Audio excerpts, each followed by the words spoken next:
I'm so excited to welcome to Radiant Pearls Ministries today a sweet friend of mine, Kristi Lyons. Welcome. Thank you. Thank you so much for having me. Absolutely. So let's jump right in. Perfect. Tell us a little bit about yourself. Well, I lived in Santee for 7 years. I'm a San Diego native. My husband and I have been married for 15 years this year. I was not a child bride. I was just very young. I always like to tell people that. We adopted our son 7 years ago. We just live our quiet life. Lots of quiet life. So I have to ask, what is your favorite dessert? I am not a sweet person, and so my answer would be a bag of popcorn. And that is because I'm not known to be a sugary, sweet person. I can be a little salty sometimes, and I think that when the heat is on, I can get very loud. So a bag of popcorn. I'm more of a savory person than a sugary person. So I missed you that much. So Kristi, would you let all the viewers know, tell us about your amazing family that I love. Yeah, so my husband and I got married in 2005. We waited a few years to finish college, and we decided that we wanted to start a family about 4 years into our marriage. And then we tried and prayed and did all the treatments and kind of the protocol for infertility. And I don't like to use the word struggled or survived infertility because I feel like it doesn't give glory to the journey of infertility and what couples go through. So we experienced infertility for about 8 years. And then we came to a crossroads financially where we decided we had two options. We could either spend money and do IVF, in vitro, or we could do adoption. And we just decided that at that point, we came together. I was ready to adopt before, but it took about 2 years for Matthew to kind of grieve the loss of, biological child and really trust the Lord on what he wanted for our family. And so we decided to pursue adoption. We went through a private Christian agency where the expectant mothers pick the adoptive parents for their child. So we were waiting for 2 years. In that 2 years, we experienced a failed match where someone had chosen us but then changed her mind. And so that was kind of a huge hit for us. That was in August of 2013. And then it kind of really hit bottom for me. And I think that was kind of my first wrestle match with the Lord, where, you hear in church that God puts the desires on your heart and he will fulfill them. And so I felt like tricked, like what kind of God would give us this desire to be a family and for me to be a mom and then take that away. And so that 4 months was probably, I always give this analogy of I felt like I was moving towards, like God was leaving breadcrumbs, but I was crawling. And so, and I've spoken to many women on this or about this subject before that, even if your face is in the dirt and you are literally crawling on your hands and knees, God can still be faithful, and he can still drop those breadcrumbs for you to keep going. And so for 4 months, we were just really in this desolate place and God was silent. And that was the first sort of experience where I learned that a silence doesn't mean a no from God, which is really hard. And then in 2014, we got the call that a woman who was 8 months pregnant was expecting, and she was having a boy. And so we had 2 months of kind of courtship with her. And then, she delivered him in March, and we have an open adoption. which I'm very passionate about, and I advocate for that. My son is Black, so we have a transracial family. But we have an open adoption where what that looks like now is that she comes 4 times a year. She stays the night at our house. He, interacts with her. He spends time with her, and sometimes they'll sleep in the same room together, which is weird to a lot of people. But he's not mine, and I always tell people that. I mean, God allowed us to be his parents, but we just have to raise him and give him back to the world. So, yeah, it's very uncomfortable, and there's a lot of uncomfortable situations that have led to where we are now in our life with him and her, but their relationship is probably paramount to his upbringing now. And so being able to really be secure in who we are as parents and our roles in his life and her life, and step back and just let him be a kid. So that's what our family looks like now. He's 6. She was just here the other day, and we're a blended family, I guess, if you will. That's such a beautiful act right there. That takes so much strength. It's so very selfless. Version, yeah. Very selfless of you. So I think what it is, what I encourage women for this particular situation of infertility and adoption, it's very uncomfortable, to admit that you're infertile or that you can't have children, and then to kind of swing into adoption. But really just be secure in God's journey for you, and just to be open to it and be proud of it, what that looks like, and really, pour into your child whatever race or gender or whatever that story looks like that they're coming from. But I always advocate that expectant mothers aren't answers to us having children. It's a partnership because they're mothers, Right.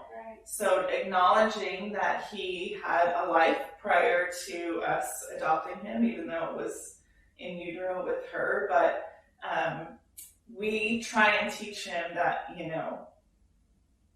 he is a gift from God, and but there's very delicate language to make him feel secure that he wasn't created just to be ours. Because adoption really stems from loss from the birth mom, loss from the adoptive parents, and loss from the adoptee. It all just, the foundation of that is loss, but really just seeking God and letting him glorify the ashes into something bigger than ourselves. So You never cease to amaze. Glad you have something like that. We're a very complex family, so. But you always do the hard thing, and Yeah. I just love that about you. Yeah.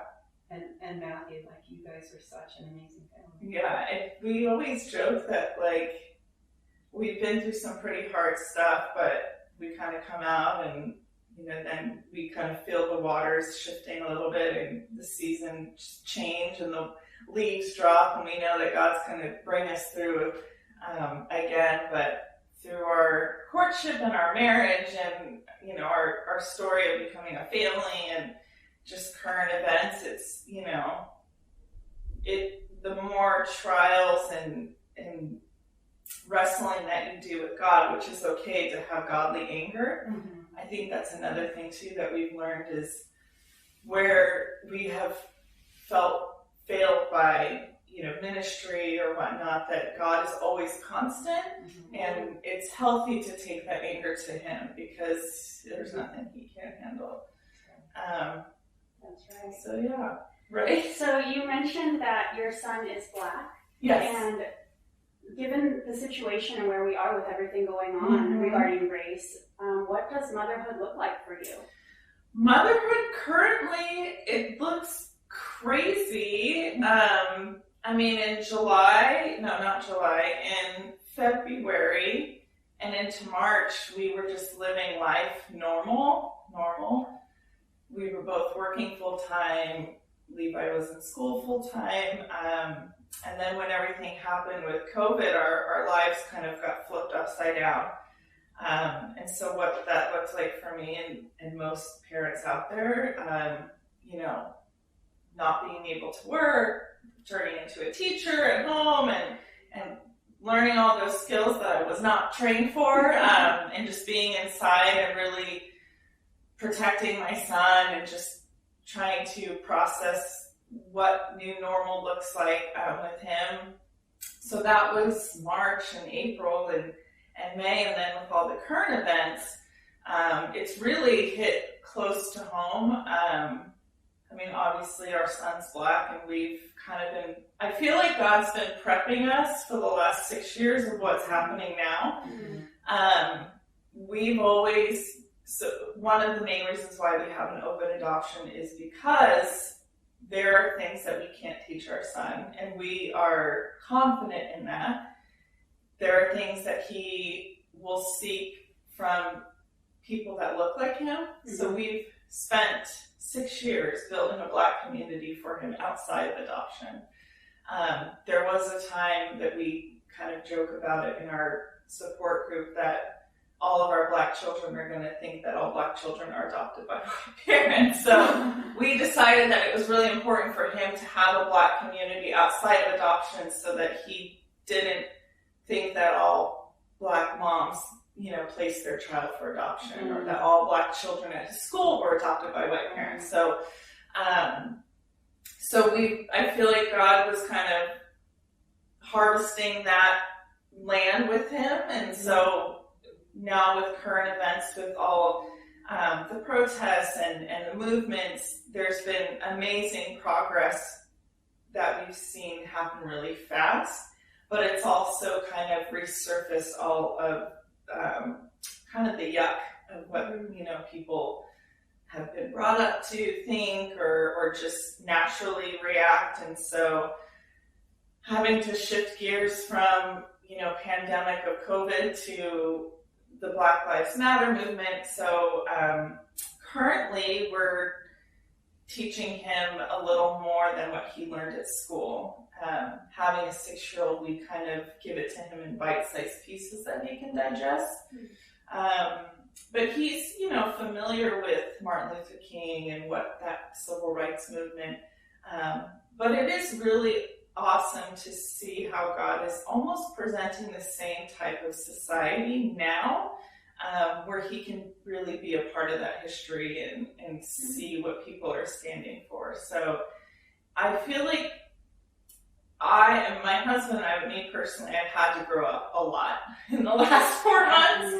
I feel like God is just, you know, I've had to grow up a little bit more and gain some new skills and put on some more armor and just really stand taller, I guess, for my son.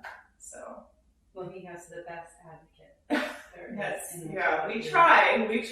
Definitely. Yeah. So have you experienced racism within your family or even pushback because of the culture adopting a Black child? Yeah, so I want to say, fortunately, my husband and I my husband's Jewish and I'm half Japanese and American, and so I say fortunately because we are able to take the experiences that our family has had and learn from them, and be better equipped on how to process and identify. So I think generation-wise, you know, coming from a Jewish background and, you know, an immigrant mother, there has been racist, you know, interactions.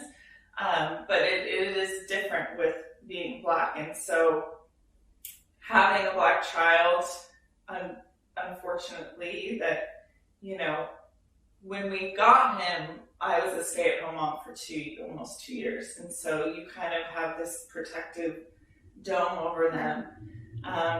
But we knew going into that he was going to learn about his race through his peers. Kids are honest. They will just say, you know, what is on their mind, and there's no filter. And so, is that bad? No, because they're just being children. So it did start fairly young. When he was about 3, there was an interaction at a park where there was a child that said that his skin was dark and that it was bad. And I remember, Levi just looking at his hands and going, it's all over me. And I could see it, that he realized that he was different and it was bad. And so he was 3 or 4. And so just teaching him at that age that, no, your skin is different.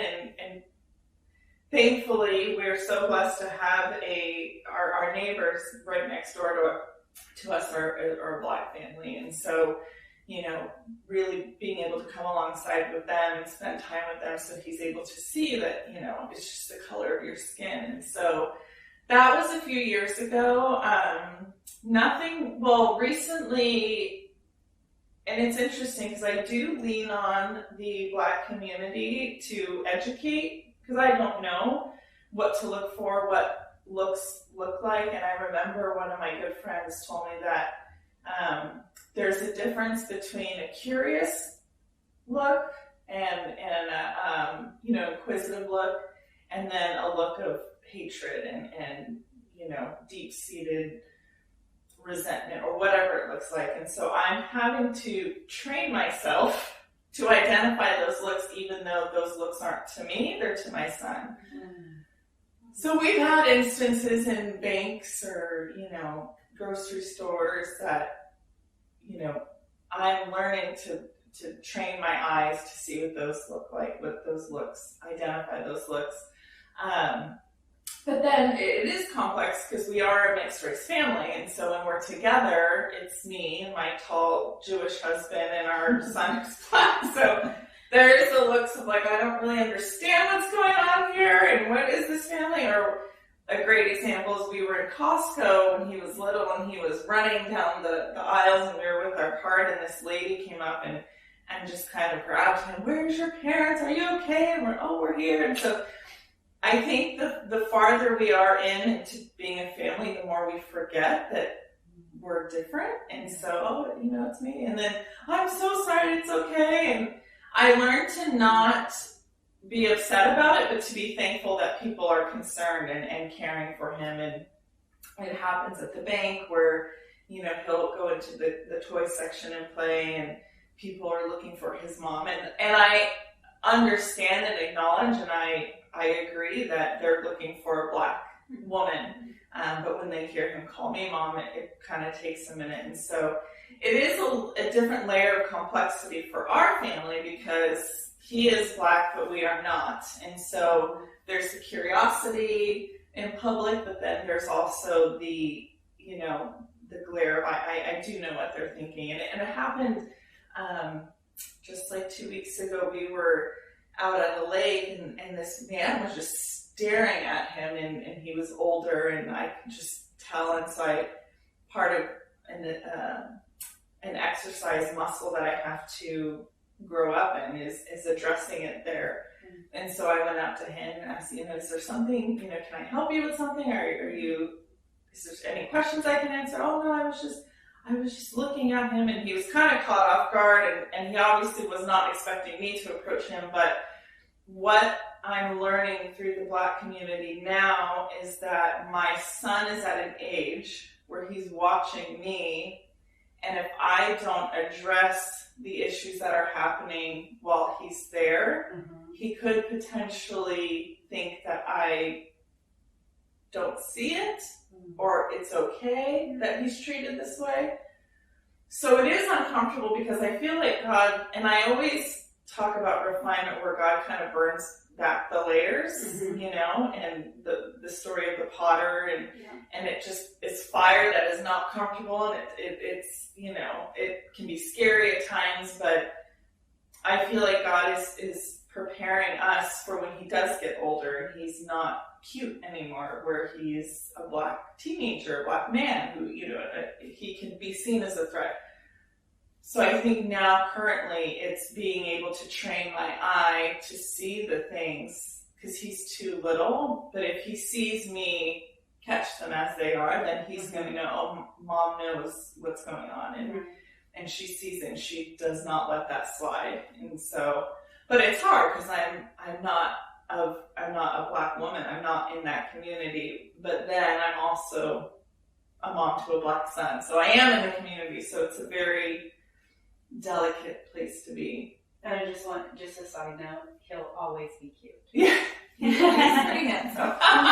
He's adorable. Yeah, he is. He's very charming and smart, but I think where our biggest fear comes from, and this is being transparent, and I feel like any adoptive family with a Black child has this fear in them, but I don't know. It is very uncomfortable to speak, but when he gets older and he's able to drive, or he can go to school without us dropping him off, he will not have the survival skills of being Black in public because he has not learned those mannerisms, that tone of voice from his parents, because he doesn't see, we don't have to do that.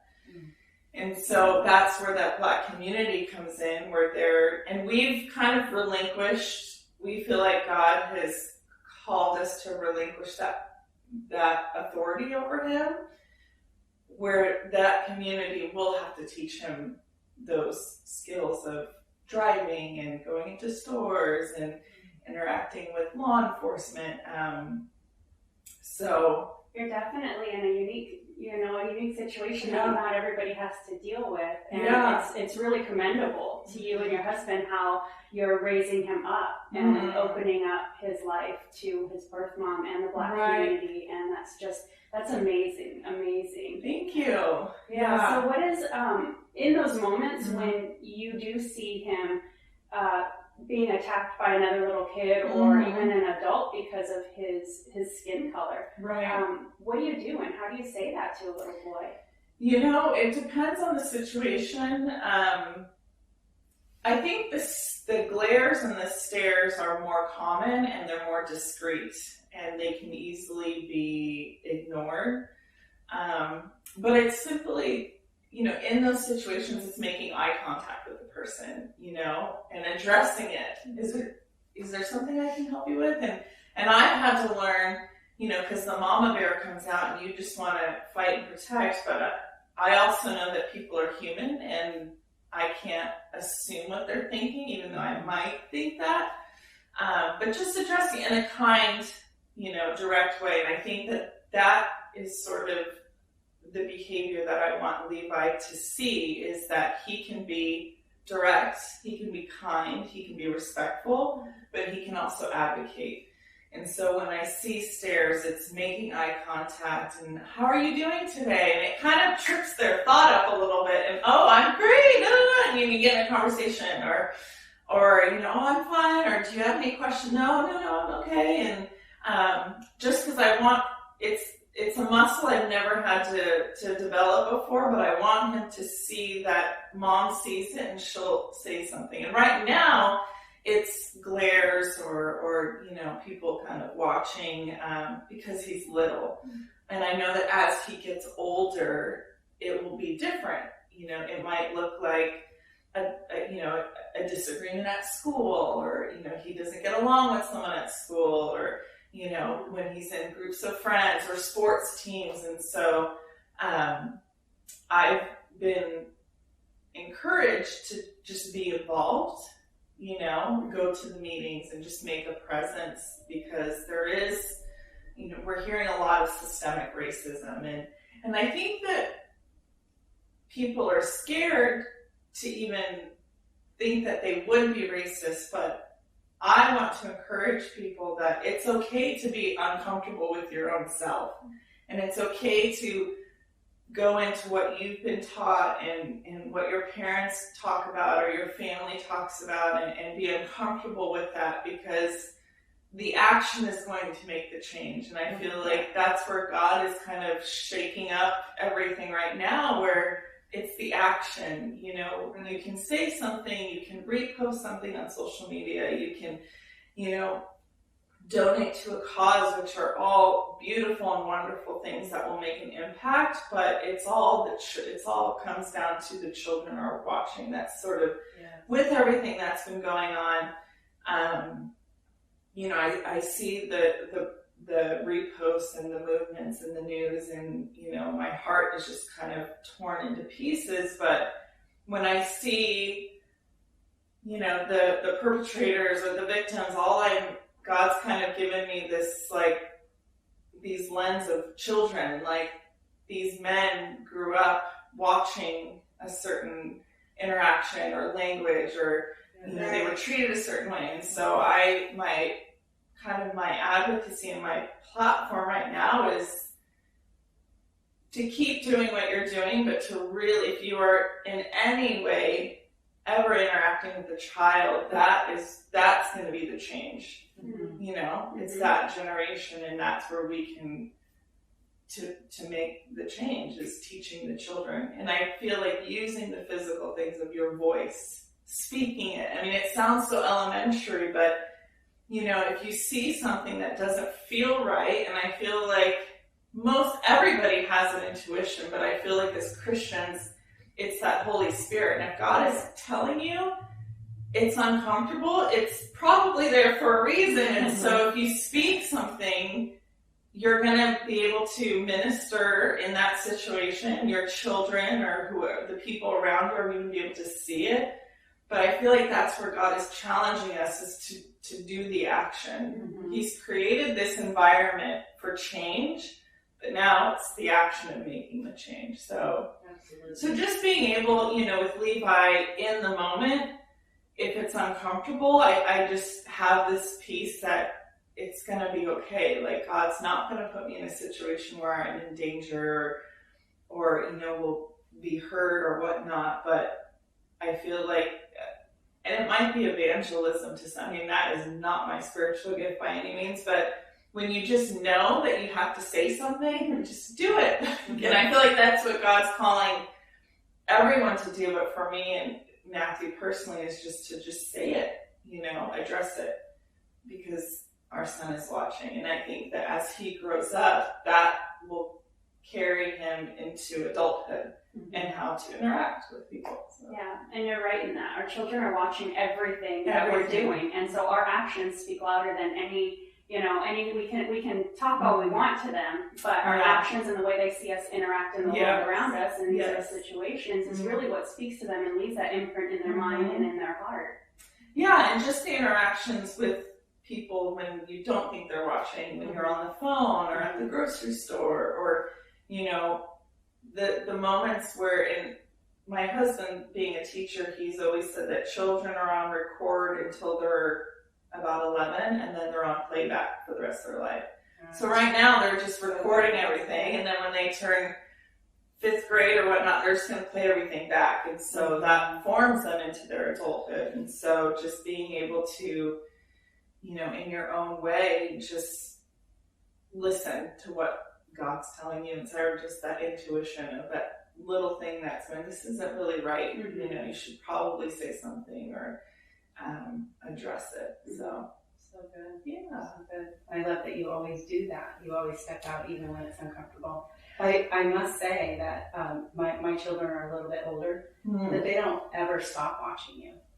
And as they get older, they like to go, aha, we caught you. We caught you doing something wrong. And so I was just thinking, well, if you're enjoying it that much, that must mean that I don't do that much wrong. So right. At least that you know about. Yeah, they are. They want to catch you, and they do. Yeah, and that never changes. Right. How do you feel that Levi has been adjusting through this season?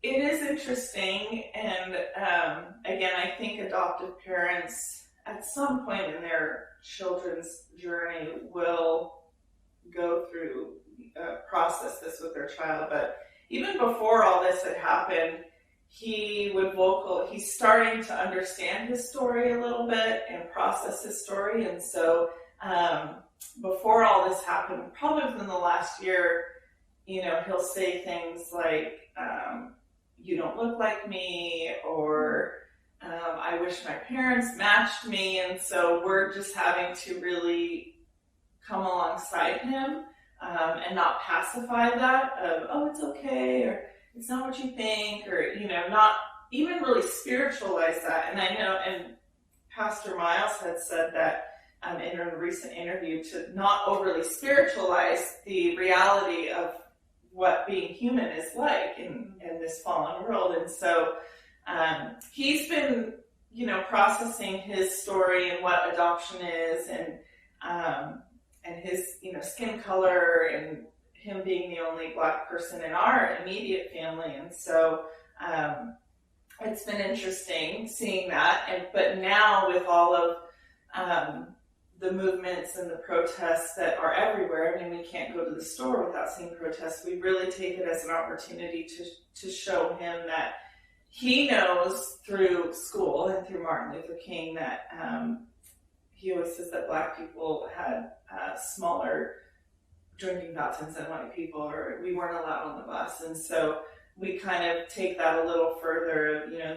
The people with the signs are fighting for people with your skin color, because right now there are people who aren't being treated nicely, and bad things are happening. And so, really being able to, and I don't think that even has to deal with, our son being Black. It could be any family with your child, of addressing what's going on and showing them that this is a really dark and sad time, but good can come out of it. And there are good people, fighting and making change for them, for my son, for your daughter. And again, it doesn't matter what race, but just really showing them that there's a lot of change going on, but it's good, good will come out of it. Yeah, we don't always grow in our comfort zone, right? No. So what in this season, what are some uncomfortable things that you guys are going through as a family? Yeah, having conversations, raised conversations with our own family, our moms and dads and sisters and brothers and friends.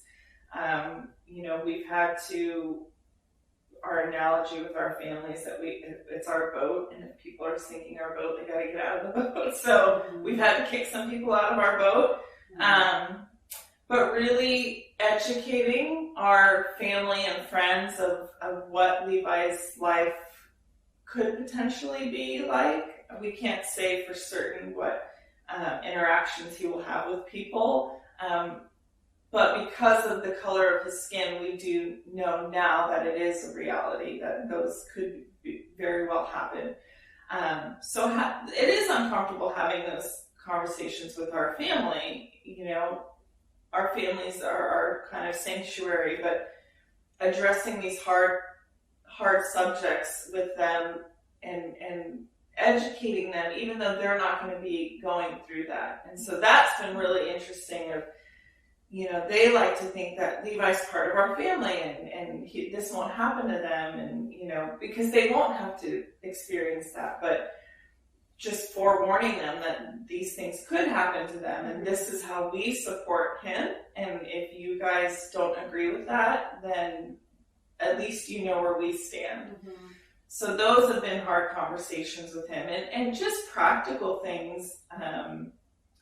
A couple weeks ago when things were really hot and there was a lot of action going on with the movements, we decided to keep him home, for a little over a week. And it was really hard for me, just kind of mourning that reality at that time of like, I'm keeping my son away from public because of the color of his skin. Mm-hmm. And that was hard because I decided it was best for him not to hear the conversations that adults were having, because there's so much change going on and people are very emotional because we've been inside for 3 months. Some people aren't working for 3, and they're at home with their kids. And so people are very passionate about certain things. And so him not hearing those conversations, and just for his safety, unfortunately there are very dangerous people who don't live in our town, who are coming in and making their presence known. And so just really identifying the energy shift in the environment and just realizing that it's probably not safe for him to be out in public during that time. So that's hard. That's hard. That's really hard. Yeah. But you always do the right thing. I just love I mean, it's inconvenient as all get out, but at the same time, it's not worth the risk. Mm-hmm. And so it's the big picture of what's safest for our family. So, what is it that you really want the world to know about your son, Levi? You know that he's smart, that, I mean, I can picture him as a grown man, but he's kind, that he has a family that advocates for him, that even though his parents are white, that he is Black, and we're more than okay with that. We love that about him, and we encourage that, that he's safe, and that he's and it is interesting, we've really had to swallow the pill of, you know, oh, we're everyone's the same, and we're not color, you know, there's no such thing as different race and color. But I've had to learn that if I don't see that about my son, then I don't see him. If I think that he's just like us, then I'm not seeing who he is. And so, you know, just showing the world that he is Black, but he's capable of anything, and he's smart, and, you know, he's a human, and he's going to act like all humans and make mistakes and have great accomplishments. But, you know, at the end of the day, I mean, he's Levi. And so that is my hope for his generation and the young generation now who are protesting and really passionate about this movement, that hopefully change will come and it will make a positive impact for his future. So he definitely is sweet and loving and kind and smart and all of those things. Yeah, I can say that firsthand, having him as a student in my classroom. Yeah, but he definitely is an example of love, and he radiates love. But so do you. And your picture of your family is love. That's what it is. Yeah. It's so beautiful. Yeah, we just want the world to know that, you know, families don't always match, and there's always a story behind what doesn't look normal, but it doesn't mean that it's wrong or that it's bad. It's just, you know, at the end of the day, it's family. This is our family, and God handpicked us to be a family together. And God sees all those things, and He doesn't care. It's regardless, you know, and I think that's the great thing about, you know, our walk and our faith, is that God is a good father, He is a good husband, He is a good friend, and He's a fierce protector as well. I think that it is easy to kind of just soften the image of God, but for me, and what I try and teach Levi is the reverence. Like, we are sons and daughters of the King of the universe. I mean, that is huge royalty. And so just being able to teach him to stand tall in who he is, and hopefully other people will gravitate to that, you know, to that kindness and protection and love and respect towards others. So the image of God that's within him. Yeah, right? Because that's who we are loved by, and that's how we love him, and we hope that he, you know, would do that to others too. So what is it that you want your son to know about the world? You know, I want him to know that good things happen to good people and bad things happen to good people. You know, especially now, I think, well, I will say this, that we do want him to know that regardless of how bad it will seem, we still live in the greatest country ever. Right. And I want him to be proud of that, proud that he lives here, proud that he's an American, but also know that he has the freedom from us to experience where his place in the world is and what the history of his people, what that story is and what that carries, because of the color of his skin. But I want him to know that there are good people out there and that he's protected.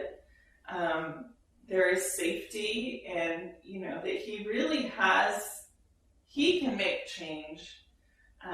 And he can, even in the small things, he doesn't have to do the great big things. He can do the small things that have a lasting impact.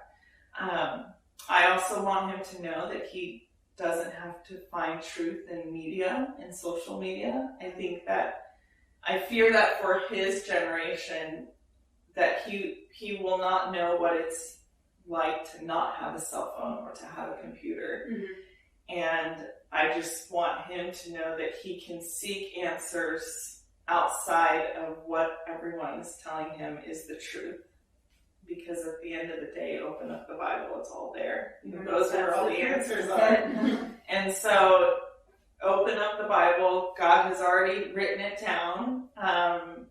And don't seek the answer. Don't take the answers that people are giving you. If it doesn't feel right or it doesn't make sense, go back to the Word, find it, pray about it, have that relationship, and then you can formulate, but don't take the easy way, because it will become easier, mm-hmm. especially for his generation, just to take what's given to them as truth, and it's not. And we know that. So yeah, just to really go back to the Bible. It's all there, and God, and that's universal. Yes. Because there are Christians in the Middle East and Africa and Asia and all over the world, but they're all reading the same words. And so that right there has more gravity than what someone's posting. Right. But I want him to know that he's Black and that he doesn't have to be anything other than what he is and what he was created. He doesn't have to act white around. There's a thing, an adoptive community called like code switching, where he could be in our family and he could be too Black for the white family, but too white for the Black family. And so it's this switch of changing language and mannerisms, but I just want him to know that he doesn't have to feel constrained by that he can be who he wants to be and really accept and love and dive into who he is and what his story is and what his birth mother's story and that whole side of the family. I don't want him to think that he has to compartmentalize mm-hmm. the people in his life, that he has to shut one door and open the other door, that he can really just take it all in and formulate his own self-identity. So I love that. Yeah. That's so freeing. It is. I don't want him to feel suffocated that he can't be who he is because he doesn't want to make us mad or he doesn't want to make his birth mom mad or he doesn't want to go through sadness and I think children know if they act a certain way and mom cries or mom gets mad, well, they're not going to do that again, but I don't want him to think, and it's kind of a partnership with him where we try and not show him our emotions if things kind of sting a little, that he'll say, because he processes it out loud, but at the same time, I don't want him to think that, well, I can't feel that way because mom's going to get upset and I don't want to make her mad, because I'm fine. I'm an adult. I can deal with my own, I am a bratty child of God sometimes as well. So just learning that he can be free in that. Thank you for sharing all of your wisdom with us today. You definitely have a lot of wisdom. Through the whole process, is there anything else that you've learned that you really want people to know about the process, your family? Yeah, kind of the core values of what we've learned is that there's a lot of freedom that I feel like people don't think that they have with their walk. Whatever circumstances you have or trials you're facing or confusion or hurt, it's okay to take the non-positive emotions to God. Because I think for myself, in my spiritual walk and just kind of life with the Lord, is that there was a lot of things that I felt shamed that I couldn't bring to him or that he couldn't help me with. And so what I've learned that has helped me is, Jesus is the Father, and he is a protector, and he is, a provider and all these positive things.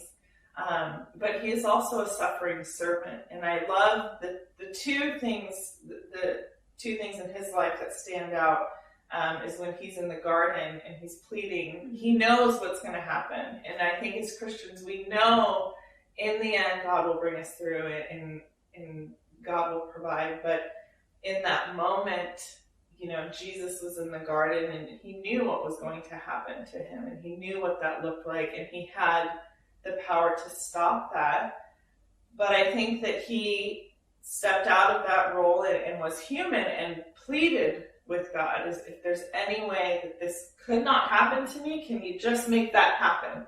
And so I think that as a woman, and being a mom or being a working professional or being a wife or a sister or whatever role that you have in life, there are going to be those times where something's coming and you just don't want it to happen because you know that life could be easier without it. But just know that God did that too. He knew what was going to happen, and he knew that he could skate around it.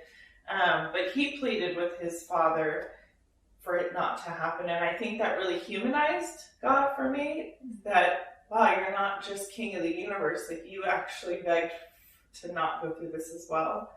And then when he was on the cross, God, he pleaded with God again, why have you forsaken me? Why have you left me? And I think that right there, that anger and sorrow and sadness and mourning, he took that directly to his Father. And I think that is something that we have freedom to do, is to be sad in the presence of God and to wrestle with him. And God is not the Candyman. I think we've learned that through infertility and just the trials of marriage, and that he doesn't just hand out the things that you ask for. That's not who he is. And I think where you can easily lose faith is when you don't get the things that you receive. It's, well, God doesn't love me, or God doesn't exist, or I don't know what this Christian thing's about because that's not what I sang about or what I was taught. And so God doesn't always hand out the things that you ask for, but if you have the hope and the knowledge and the confidence that what is perfect will be given to you, and it might not be your timeline or your vision or your circumstances, but he always sees us through, and he is the great shepherd, and he will take that one sheep that is lost and bring them back. And so I think that just being able to be at peace with the realities of what it looks like to be a Christian, living today, and those opportunities that we have. And then also, being able to wrestle with God and know that if he doesn't answer, it doesn't mean a no. It just means a not now, right. And he's a parent. I think as parents, or just or guardianship of our children, I mean, we know what's best for our kids, and we withhold when we know that it's not right for them. And so I think, wanting to become a mom for so long and just having it in my head that this is how it was going to happen, and then kind of getting a tease of what that looked like, and then having that taken away from me, and, that really brought me to my knees of like, this isn't the God that I was told about, and this is not the God that I believe in, but really wrestling with him and just being intimate, that like, this is not what you promised me. Well, yeah, it isn't what I promised you because that's what you thought.